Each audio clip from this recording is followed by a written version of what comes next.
Bombers get the win. The Lions come in clutch, and now the Bombers are going to move over to the East, and they'll have to play through the East side in the playoffs.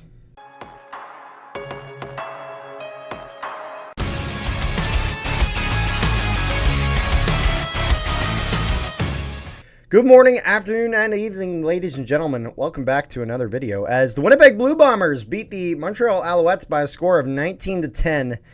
And this is a bit of an interesting one, as there is tons of starters that were not playing this game. So, for context, for this game earlier, the prior day on the Friday, Hamilton beats Ottawa, which means that at this point now Montreal has nothing to play for, as Hamilton clinches the East final, as Montreal was kind of hoping that they could maybe snag that East final and then have one less game to play in the playoffs.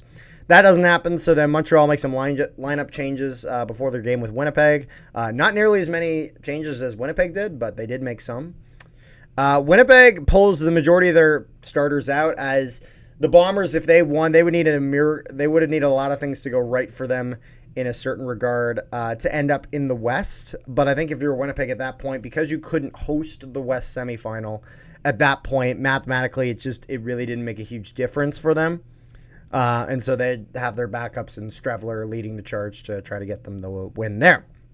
So, for starters, if we're looking at I want to look at the Bomber depth chart here for a second, and I'm just going to kind of read out to you who all we pulled out. So, firstly, starting with the offensive line, all of it is our normal starters with the exception of Stanley Bryant. He is subbed out, and Vanterpool comes in at left tackle. Strevler starting with Wilson and Artopius behind him. Still have Chris Eichen at fullback, but then for running back, Brady Oliveira is taken out, and Matthew Peterson goes in. And then for our receivers, Stearns is still in, Claricius was still in, and Wheatfall still was. Dembski still out.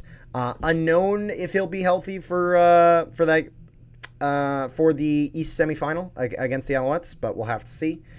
Gavin Cobb still in the lineup in that spot, and then Ontario Wilson is pulled out, and Cam Eccles will roll into the lineup for him, with Corcoran still being a backup behind Jareth Stearns.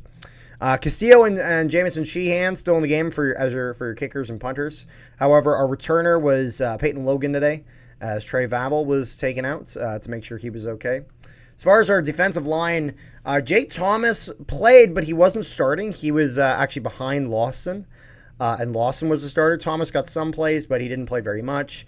Wood still in at D-tackle. However, both James Vaughters and Willie Jefferson were pulled out, so Jaworski and Jenkins were in as our two D-ends. For our linebackers, Kyrie Wilson and Tony Jones were in, whereas Woodby then got some reps as Retta Cramdy was pulled out of the lineup. And then our secondary behind, besides our linebackers, was pretty much our starters for the most part, as it was Houston, Nichols, Allen, Holm, and Parker all in there. So that was kind of what we had done. And then if we're looking at the Alouettes side of things, Davis Alexander was pulled out, and McLeod Bethel Thompson would be starting the game for them. Yeah, and then in addition to Bethel Thompson starting the game, there were some other small changes. I'm trying to remember exactly who else was pulled out. I think Rick had, he had texted me. So Sneed had been pulled out as well for the Alouettes, and I want to say that Sabasu went in at his spot. But a lot of starters on the offense here for the Alouettes, as if we're looking here. A lot of their receivers were starting. So Tyson Philpott was in that game. Austin Mack was in that game. Cole Speaker was in that game. Rambo was in that game. So a lot of deadly weapons. So it was a good showing for the Bombers with some of their secondary there being able to put up a very good showing against them. So that was good to see. Obviously, a bit of a different ballpark with Davis Alexander in a quarterback, but it's at least a good sign. On the defensive side of things, I see that some of their starters like Evans and Ento were still in, as well as Marc-Antoine Dequoy. Lorenzo Burns was pulled out, though. And then as far as our D-line, I saw that Johnson, Adiemi Berglund got some reps. Dylan Wynn got some reps. So a lot of their defensive starters were playing. Sankey was in. Beverett was in. Exactly how much time they played during that game, I wouldn't be able to give you the best guess there. But overall, the Alouettes were starting more starters against Winnipeg than Winnipeg was in that game, and Winnipeg relatively played pretty fine in the sense of that they won by 9 points. Not that it was necessarily a great game for Winnipeg. It was a very boring game to watch, but it's good to see your backups put up a good showing. So a good showing in terms of a win against a team that's playing a lot more starters, even if they do have some people pulled as well. So first quarter, Alouettes would kick off, and then the Bombers would drive it down the field. Sergio Castillo at that point would hit a 48-yard field goal, making this 3-0 Bombers. And then Streveler would take an awkward hit, and he's clutching his knee on this hit, and he's hurt. So Streveler he escapes outside the pocket, tries to run up. Almost looks like he jumps. He kind of did something weird with his legs, and it looks like his knee gets hit hard, so he's hurt and he's out of the game. The Bombers would then punt. The Alouettes trying to get that drive going, but Tony Jones would get the pick as he had thought differently. And then Bombers would try to get it going. Terry Wilson in at quarterback. However, right as they got to the end zone, Terry Wilson throws a pick from Marc-Antoine Dequoy in the end zone, preventing the Bombers from getting the touchdown or even scoring a field goal on that play. At this point, I then see Streveler coming down the sidelines as I'm near the Bomber tunnel, and it doesn't look good. He's got a guy under each shoulder, and he's putting almost no weight on that leg. And so the second I saw him like that, I thought there's no way that this guy is ready for a single game in playoffs. That, like, if the Bombers make the Grey Cup, this guy is not going to be able to play in that game. Like, there's just, that looked like a severe enough injury that he was going to be out for a substantial part of time. I saw some people saying that this is going to be his last game as a Bomber, and I think that's just too early to tell. As if you really think about it, why does Streveler come into this team? Does he come into this team? Did he come into this team because the Bombers had a desperate need for a short yardage quarterback that was not being fulfilled? I would argue no. Dakota Prukop was doing pretty well in that role. And I would argue that his arm at times has looked better than Streveler's. But then again, we also have a bit of a larger sample size with Streveler, and it's not looking exactly great. However, there's one thing that Streveler does a lot better than Dakota Prukop. Firstly, he's a very likable guy. There's everything you see of him, he seems like just like an absolute sweetheart. And Winnipeg loves Streveler. There's just something about Streveler that they love. Something about that fur coat cowboy hat that is like will be forever engraved in this franchise. I know that when that the next time Winnipeg gets a playoff game, if the Bombers are able to get to the Grey Cup, I know some people will be at that game wearing that stuff. I know it. He sells jerseys. Streveler sells.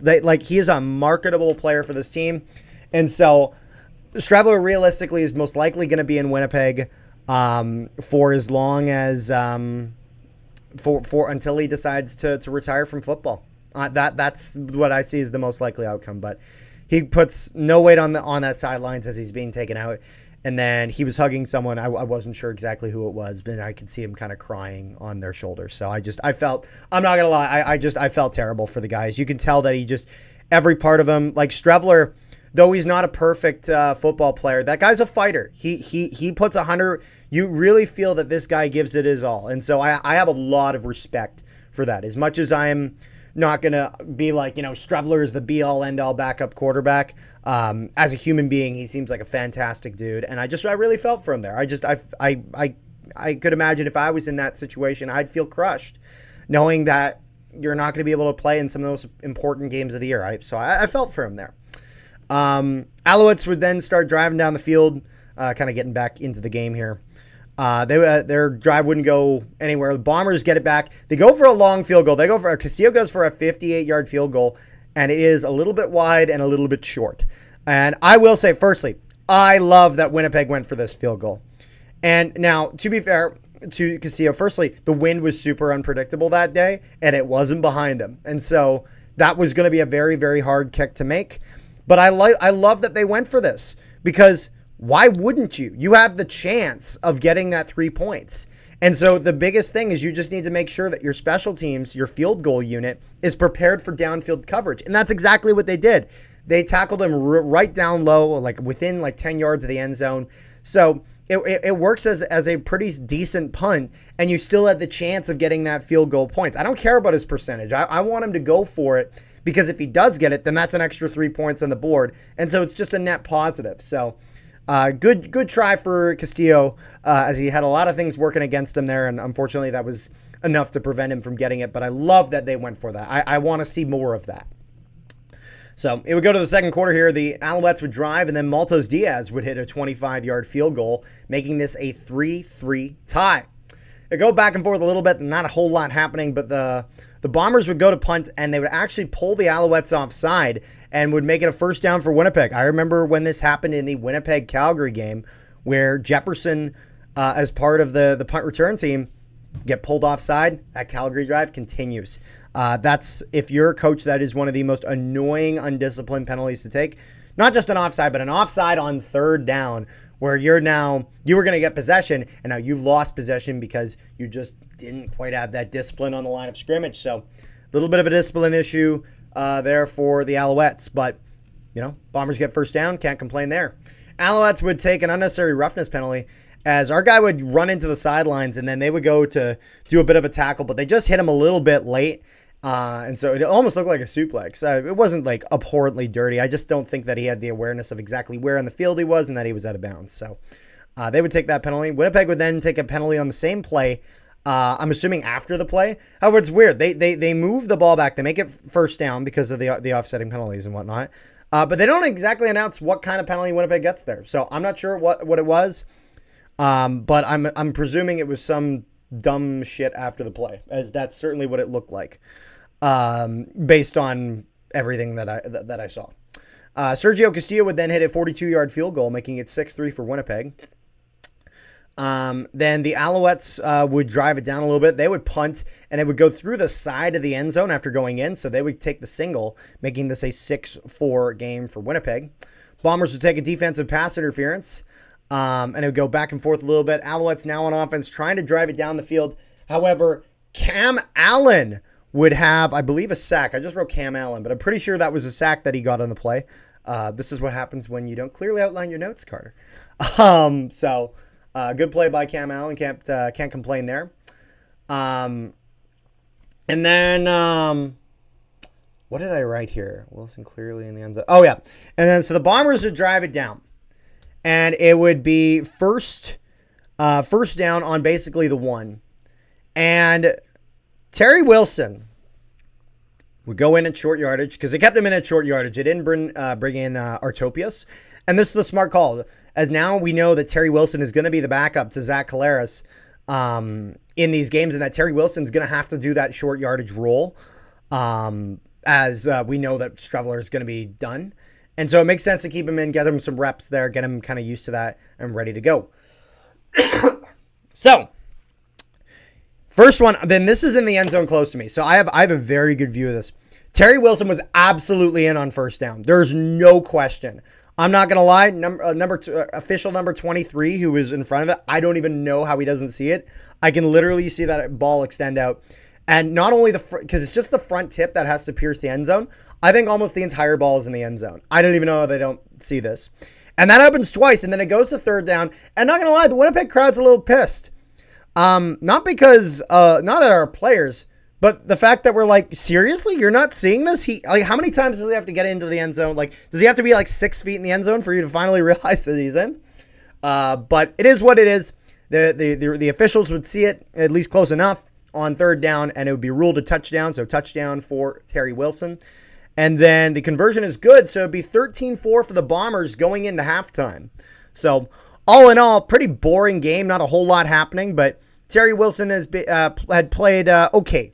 In my opinion, Terry Wilson's arm is actually a little bit better than Streveler's, whereas Streveler is just a little bit stronger in his run game. Not just like in the short yardage. I think they're relatively. I think Streveler's better, but not by a whole lot. But I think Streveler, where he is very good, is when you want to play those plays where you fake the handoff to Brady Oliveira and Streveler runs it himself, and he's kind of just got to be a big rolling meatball, just kind of powering it through. That's where just his size is a big advantage for him over a guy like Terry Wilson, where if he rolls out the pocket, there's not much he can do there besides try to make a throw or throw it out of bounds. Third quarter, it would start off going back and forth a little bit, not a whole lot happening. Montreal has another guy get injured. At this point, it's like the third guy down. I'm not sure exactly who had gotten hurt for the Alouettes. We'll have to kind of check in the injury report for the Alouettes. Maltos Diaz would hit a 32-yard field goal, making this 13-7 for the Bombers.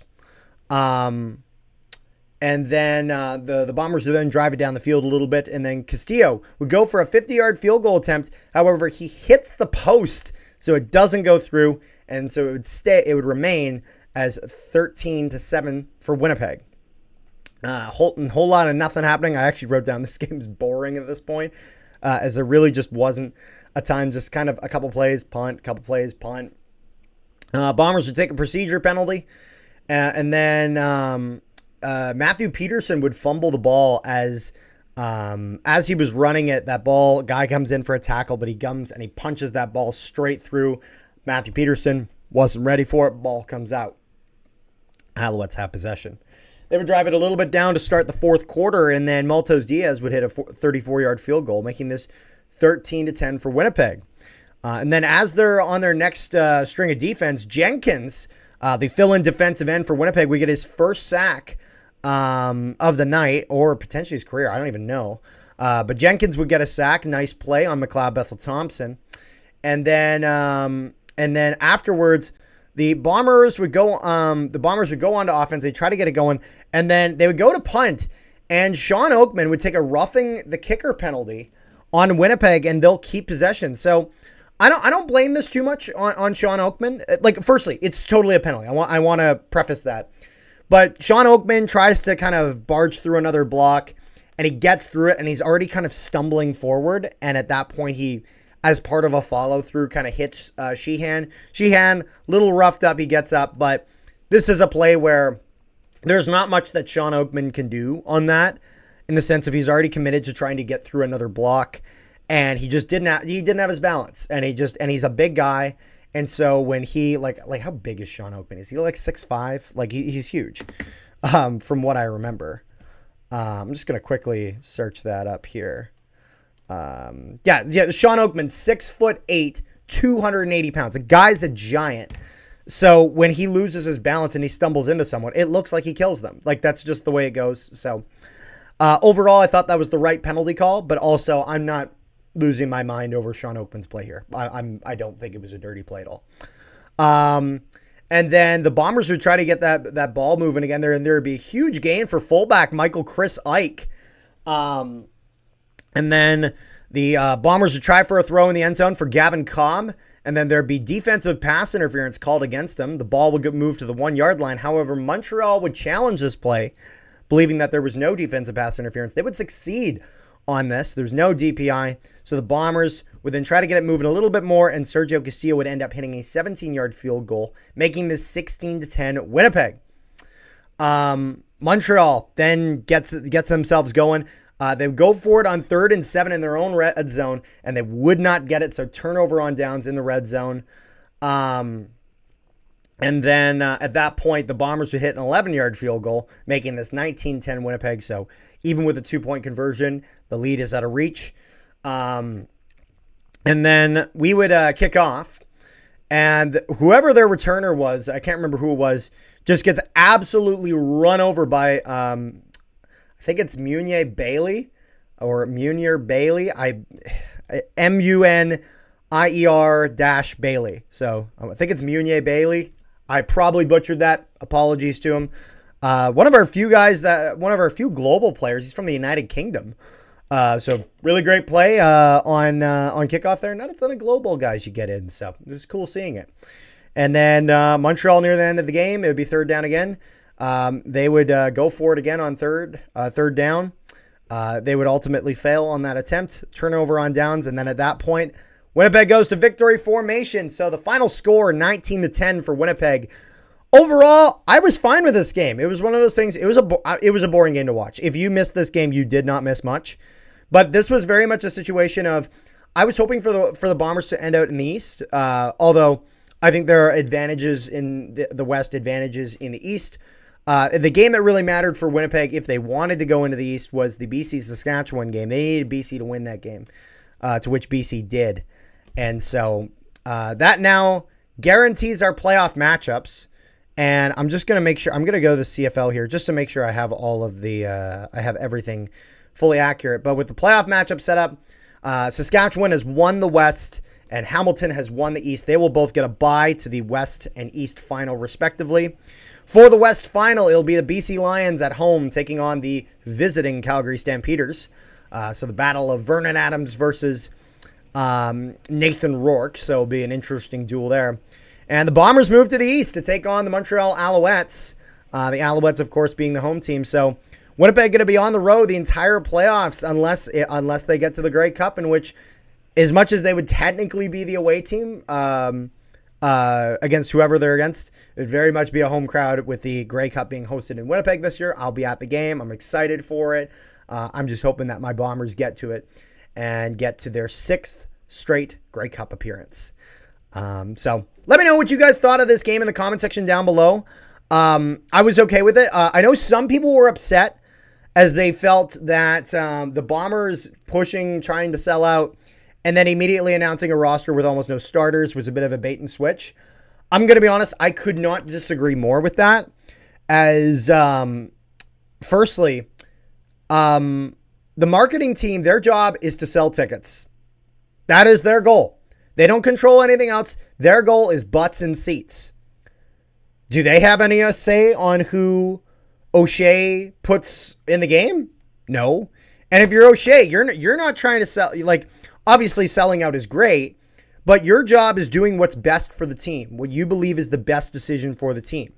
So there's no, like, they both did their job, especially the way they could. And then also, the only other question I'd ask is, should the Bombers not try to sell out if they're playing all their backups? Like, are we just going to be like, you know what? Yeah, come to the game. Don't come to the game. It's not really that big of a deal. I think it is a big deal. If you're the Bombers, you want to sell out every game, preseason, regular season, whatever. You want butts and seats. It's good business. So just wanted to touch up on that, as I saw some people complaining about that online. So I wanted to give my 2 cents on it, but it is what it is. Let me know what you guys thought of the game in the comment section down below. What'd you guys think of the Bombers' odds against the Alouettes and whatnot? I'm excited. Over on Canadian Football Central, we'll do a review of this week, and then we'll be doing a separate preview for the Bombers facing the Alouettes in the East semifinal and the Stampeders taking on the Lions in the West semifinal. So we'll do a full preview video over there. So make sure you guys check that out. So peace, love, and positivity to all you wonderful people at home. We will see you guys next time.